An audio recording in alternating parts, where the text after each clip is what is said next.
ఇలాంటి డ్రెస్ వేసుకుంటుందేంటి, ఏంటి స్పెషల్ అనుకుంటున్నారా? నేను అలా రెడీ అవుతున్నానో చూసేయండి, అసలు స్పెషల్ ఏంటో మీకు తెలుసు. It's my birthday.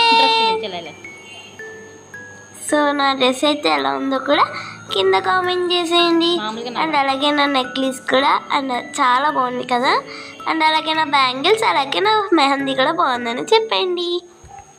ఇప్పుడు నేను రెడీ అయిపోయాను కదా, ఇప్పుడు నేనైతే మా గుడికి అయితే వెళ్ళిపోతున్నాను. సో ఇంకా నాకైతే చాలా ఇష్టం ఇలా వెళ్ళడం అంటే. ఎవరు గుడి అనుకుంటున్నారా? మా డాడీ చేసే గుడి.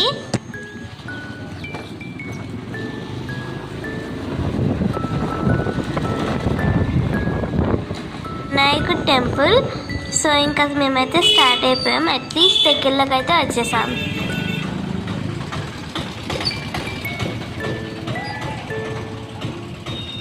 అలాగే నా ఛానల్ చూస్తున్నారు కానీ సబ్స్క్రైబ్ అయితే చేయండి ప్లీజ్. ఇక్కడ నేనైతే దండం పెట్టేసుకుంటున్నా. అండ్ డాడీ దగ్గర ఆశీర్వాదం అయితే తీసేసుకున్నా. మేమైతే స్కూల్కి అయితే వచ్చేసాం. ఇక్కడ బ్యాంగిల్స్, స్వీట్స్ అండ్ అలాగే పెన్స్ కూడా ఇస్తున్నా. సో ఈవిడైతే మా principal madam. Okay, bye bye.